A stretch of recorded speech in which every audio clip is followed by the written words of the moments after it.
Hello दोस्तों। अभी एक देखेंगे तो म्यांमार में एक बहुत बड़ा अर्थक्वेक आया है। और द हिंदू के अखबार के हिसाब से देखेंगे तो डेथ टोल जो है, जो मृत्यु हुआ है उस भूकंप में, वो 1600 से ज़्यादा हुआ है। और अभी भी 150 से ज़्यादा लोग जो है वो मिसिंग है। अब तक एक बहुत बड़ा एक हाई फ्रीक्वेंसी का ये भूकंप आया है। 7.7 इसका रिक्टर स्केल पे मैग्नीट्यूड था।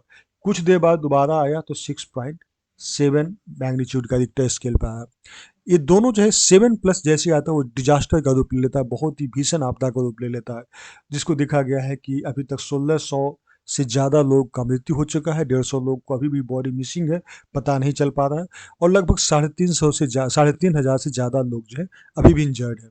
हम लोग इसके बारे में कुछ बेसिक चीज़ों को समझेंगे और समझेंगे कि आखिर अर्थक्वेक होता क्या है और इसके क्या कारण होते हैं और इसका कैसे इसको बचाव किया जा सकता है। तो इसके बारे में कुछ डिटेल में हम लोग बात करते हैं। तो चलिए स्टार्ट करते हैं।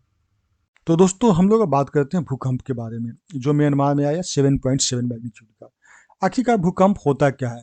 तो भूकंप दरअसल पृथ्वी के अंदर में जो स्टोर्ड एनर्जी है, जो कि क्रस्ट और अपर मेंटल लेयर में होता है, वो एनर्जी जब पृथ्वी के ऊपर आता है, अर्थ के सरफेस पे आता है, तब उस सरफेस में कंपन आता है, शेकिंग और ट्रेम्बलिंग आता है, जिसकी वजह से हम सभी को भूकंप का एहसास होता है। इसमें कुछ टर्म्स हैं, जैसे कि फोकस किसको कहते हैं, जिसको हाइपोसेंटर भी कह सकते हैं। हाइपोसेंटर वैसा एरिया हो गया कि पृथ्वी के अंदर वैसा स्थल, वैसा बिंदु जहां पर भूकंप का शुरुआत होता है, जन्म होता है। तो ये हमारा हो गया हाइपोसेंटर। दूसरा होता है इपीसेंटर। इपीसेंटर के मतलब पृथ्वी के अंदर जहां पर हरकत हुआ, जिसकी वजह से भूकंप शुरुआत जन्म हुआ, इसी का जो ऊपर वाला जो पृथ्वी का सरफेस हो गया ना, इसको हम लोग कहते हैं इपीसेंटर। उसके अलावा सिस्मोग्राफ। सिस्मोग्राफ हम लोग जानते हैं कि एक ऐसा इंस्ट्रूमेंट है जो कि पृथ्वी के भूकंप को डिटेक्ट करता है और मेजर करता है, यानी मापता है, उसको पहचानता है।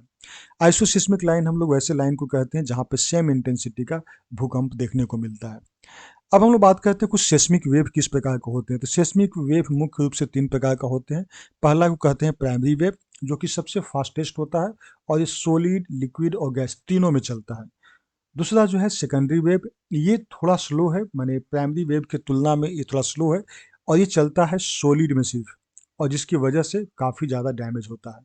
और सरफेस वेव है तीसरा, सरफेस वेव, जो कि सबसे स्लो है और ये बहुत ज़्यादा, यानी मैक्सिमम डिस्ट्रक्शन जो है, तबाही जो है, इसी सरफेस वेव की वजह से होता है। ये सबसे स्लोएस्ट है। तो ये 3 वेव को आप लोग ध्यान में रखिएगा, ये प्रीलिम्स मेंस में भी आपको जरूरत पड़ जाता है। अब है कि भूकंप का मेन वजह क्या है, आखिर का कॉजेज ऑफ अर्थक्वेक क्या है।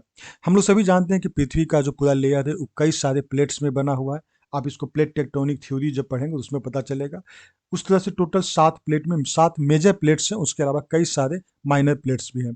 इस 7 प्लेट्स में जो कि मोल्टेन लावा पे, स्थेनोस्फीयर पे तैरते रहते हैं इस तरह से। ठीक है। यही जब प्लेट आपस में या तो टकराते हैं, 3 तरह का होता है टकराहट। पहला होता है कन्वर्जेंट, मतलब 2 प्लेट आपस में एकदम टकरा गया, तो ऐसी स्थिति में काफ़ी ज़्यादा हाई फ्रीक्वेंसी का भूकंप आता है। दूसरा है ट्रांसफॉर्म बाउंड्रीज, मतलब यहाँ पर हो गया कि 2 बाउंड्रीज जो है वो जस्ट स्लाइड करता है। और तीसरा हो गया डाइवर्जेंट बाउंड्रीज, 2 बाउंड्रीज जो है आपस में एक दूसरे से दूर जाता है। तो इस तरह से हम लोग कह सकते हैं कि 3 तरह का होता है। एक प्लेट मूवमेंट के आधार पर ही भूकंप आता है। जब हम लोग ज्योग्राफी में पढ़ेंगे तो इसको डिटेल में पढ़ेंगे, प्लेट टेक्टोनिक थ्योरी कैसे काम करता है। उसको आप देख सकते हैं 3 तरह से डिवाइड किया गया, कन्वर्जेंट जोन, डाइवर्जेंट बाउंड्री और ट्रांसफॉर्म बाउंड्रीज। ठीक है। तो अभी हम लोग चूंकि फिलहाल हम लोग डिस्कस करने जा रहे हैं म्यांमार के अर्थक्वेक पे, इसी कारण हम लोग बेसिक चीज़ों को हम लोग सिर्फ समझते हैं। तो हम लोग सिस्मिक एक्टिविटी को बारे में अगर हम लोग बात करें तो इसी तरह से हम लोग बात किए हैं कि हाइपोसेंटर हो गया, ईपी सेंटर हो गया।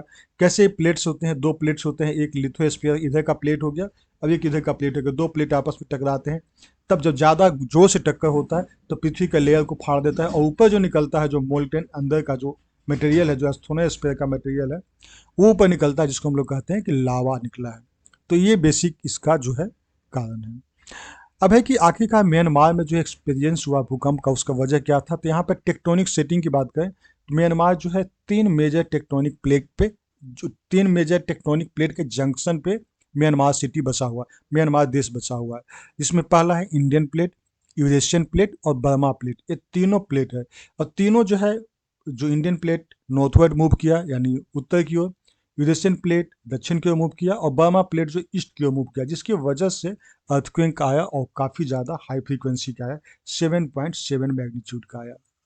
तो ये इसका मेन वजह बताया जा रहा है, जो कि हमारा सेंट्रल म्यांमार वाला एरिया में आया है। और सबसे ज़्यादा हाई जो प्रॉन सिस्मिक एक्टिविटी इसी एरिया में होता है। तो ये आपका बेसिक चीज़ है। तो आपको प्रीलिम्स या मेंस में सबसे पहले तो आपको ध्यान में रखना होगा कि म्यांमार, अगर म्यांमार भूकंप के बारे में पूछेगा तो टेक्टोनिक सेटिंग आप लोग ध्यान में रखिएगा कि 3 जो मेजर प्लेट्स है उसके जंक्शन पे हमारा म्यांमार देश बसा हुआ है।